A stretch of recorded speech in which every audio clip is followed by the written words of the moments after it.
আজকে খুব ইম্পর্ট্যান্ট একটি ব্যাপার নিয়ে আমি ডিসকাশন করব। আমাদের লাইফে যে কোনো কিছু ডিসিশন নেওয়া কিন্তু অনেক গুরুত্বপূর্ণ একটি ব্যাপার। সো আমরা যখন লাইফে কোনো কিছু ডিসিশন মেক করি, সেই ডিসিশনটা হওয়া উচিত এমনভাবে সিলেক্ট করা যেন সেটা আমাদের লাইফে যেই কাজের জন্য আমরা অ্যাকচুয়ালি ডিসিশনটা মেক করেছি সেটা যেন খুব ইফেক্টিভ হয় এবং খুব সাকসেসফুলি আমাদের লাইফটা লিড করতে হেল্প করে। সো এমনভাবে আমরা কোনো ডিসিশন নিব না যেটা পরবর্তী জীবনে বা নেক্সট লাইফে আমাদেরকে রিগ্রেট ফিল করাবে। সো আমরা অনেকে দেখা যায় যে খুব রাগের মাথায় হয়তো কোনো একটা ডিসিশন নিয়ে নিই যে আমি এটা করবো ওইটা করবো, কিংবা আমরা যখন ক্যারিয়ার নিয়ে খুবই কনফিউজড থাকি, ক্যারিয়ার নিয়ে খুবই ডিপ্রেস থাকি, আমরা এমনভাবে কোনো একটা ডিসিশন ক্রিয়েট করি বা ডিসিশন মেক করি বা সিদ্ধান্ত নেই যেটা হয়তো পরবর্তী লাইফে কারোর জন্য খুব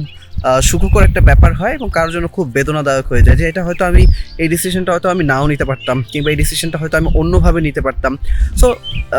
এটা খুব খেয়াল রাখতে হবে যখন আমরা কোনো ডিসিশন মেক করবো, সেটা যেন যে কোনো ব্যাপার হোক, সেটা আমাদের ক্যারিয়ার হোক, সেটা আমাদের লাইফ নিয়ে হোক, কোনো স্টার্ট আপ নিয়ে হোক, কোনো টিম নিয়ে হোক, সেটা যেন খুব ইফেক্টিভ একটা ডিসিশন মেক হয়।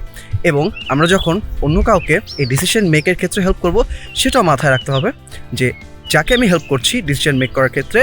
তার যেন কোনো ডিসঅ্যাডভান্টেজ না হয়। সো নেক্সট টাইম তোমরা খেয়াল করবে যখনই কোনো ডিসিশন মেক করবে তোমার ক্যারিয়ার নিয়ে, তোমার লাইফ নিয়ে, খুবই কেয়ারফুলি সেটা ডিসিশন নিবে এবং এমনভাবে ডিসিশন নিবে যেন পরবর্তী লাইফে সেটা নিয়ে তোমাদের আর ভাবা না লাগে যে এইটা কেন হলো, ওইটা কেন হলো না, এইটা হয়তো ডিসিশনটা যদি আমি অন্যভাবে নিতাম আরেকটু বেটার হতো, কিংবা এই ডিসিশনটা আমি না নিলেও পারতাম, ওই ডিসিশনটা হয়তো আমার জন্য বেটার হতো। সো নেক্সট টাইম তোমরা খেয়াল করবে যখন কোনো ডিসিশন মেক করবে সেটা যেন খুবই ইফেক্টিভ হয় এবং সেই ডিসিশনটা যে কারণে তুমি নিয়েছো সেটা যেন খুব সাকসেসফুলি কমপ্লিট করা যায়।